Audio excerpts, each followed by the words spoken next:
This is Friday, February the 5th. This is the last part of the lesson that deals with the post-Napoleonic period. Today we're going to look at Russia. Now, Russia is going to be one of the last countries to become part of the Renaissance. The Renaissance occurred during the 1400s, and by the beginning of the 1500s, all of Europe had been through the Renaissance, save Russia. Now, this here is a picture of Peter the Great. Peter the Great is remembered because he is the Tsar who tried to get Russia into the Renaissance. Now, Peter the Great was a member of the Romanov family, and the Romanov family is going to rule Russia from Peter the Great's father, Ivan the Terrible, to World War I. Now, Peter the Great is going to try to modernize Russia. Now, he did a big job, but if we compare Russia to other European countries, Russia is far, far behind. Now, Peter the Great's daughter-in-law was Catherine the Great. And Catherine the Great is going to continue with Peter's idea. Catherine the Great is going to continue to make Russia a country that is catching up with all the others. Now, Peter and Catherine each wanted to make Russia an economic force.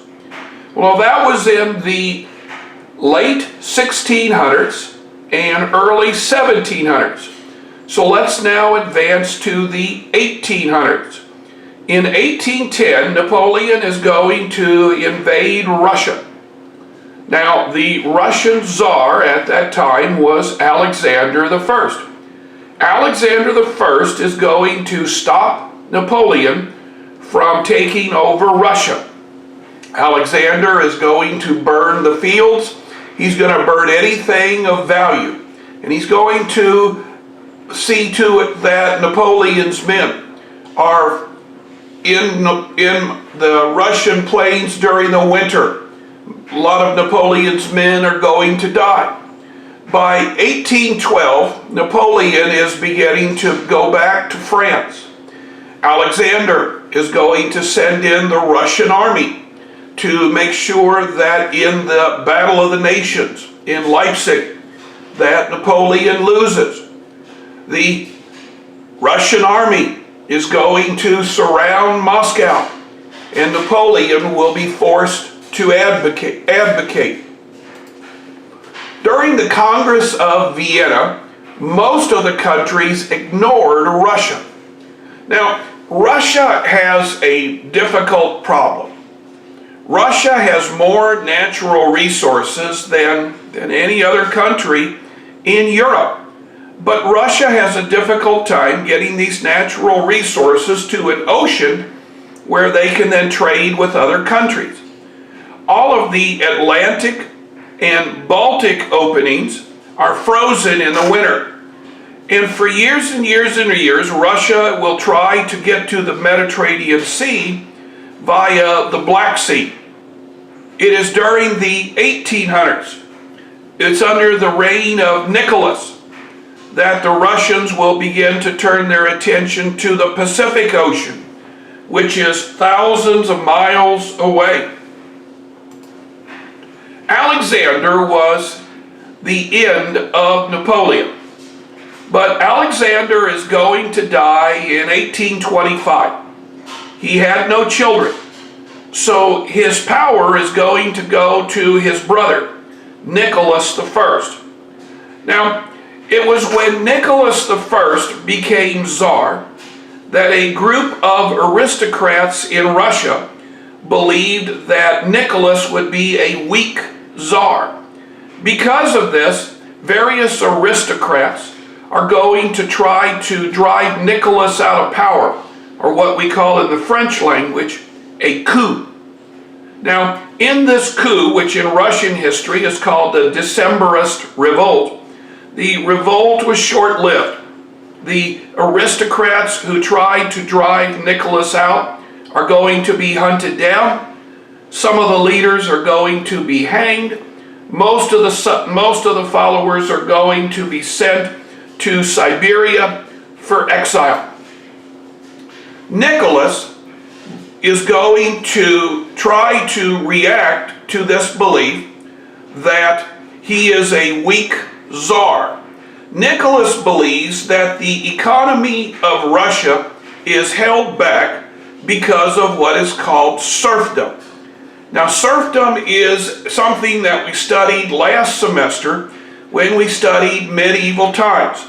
It is a form of indebtedness from the peasant to the vassal. Now, Nicholas believed that Russia would never prosper economically. Nicholas was sure that if he could end serfdom, Russia would become a viable country. Now, by doing this, Nicholas is going to anger the aristocrats and anger the army. Now, it had been the army that had protected him during the Decembrist Revolution. The power of the Tsar is absolute, but the government of Russia is run by people who have had their job passed down from generation to generation. Many of these people feared Nicholas's liberals' idea.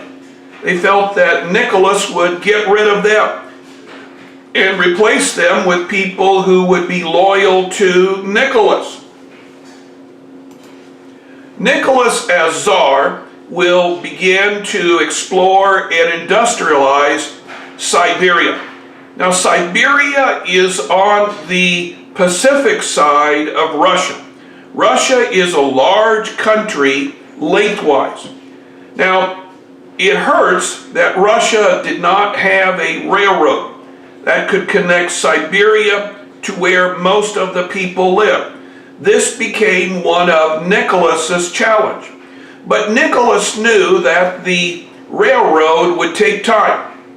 Nicholas believed that if he was to go south, he could take over the Ottoman Empire and he could take over the Black Sea, and this would give him access to the Mediterranean Sea and the Atlantic Ocean.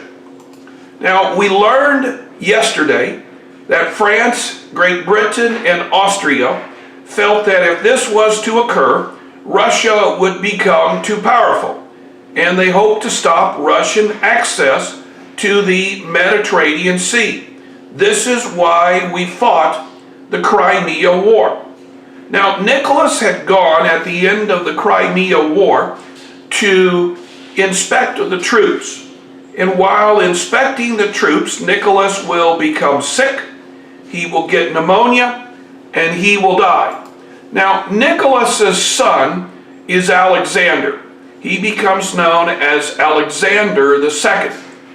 Alexander believed that it was important to carry on the wishes of his father. Alexander will end serfdom in 1862. Many of the serfs are now going to be in competition with Russians who are already free. This is going to set off a panic. A panic is a depression in Russia. Now, to pay these debts, to pay for the debts of the Crimea War, Russia is going to sell Alaska in North America to the United States. In March of 1881, Alexander II will be assassinated by palace guards. He will be succeeded by his son, who is Alexander III. Now, Alexander II, the assassinated Tsar, was one of the most liberal thinkers in Russian politics. Alexander III, fearing that he would be assassinated like his father, decided to turn back the clock and become more conservative and more secretive. The Romanov family will control Russia until the early 20th century. One of the byproducts of the end of World War I is the takeover of Russia by Bolsheviks. And one of the first things the Bolsheviks will do is kill off all the Romanovs.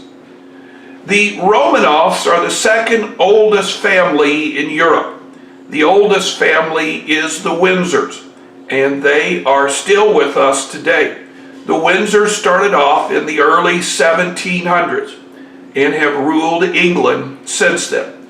Well, we're done with Russia. On Monday, we're going to do a worksheet. Now, the worksheet's going to have many of the questions that are going to appear on the quiz. And then Tuesday of next week, we're going to have a quiz over post-Napoleonic period. Make sure that you're ready for that quiz. If you know that you are not going to be with us, make sure that you say something to me.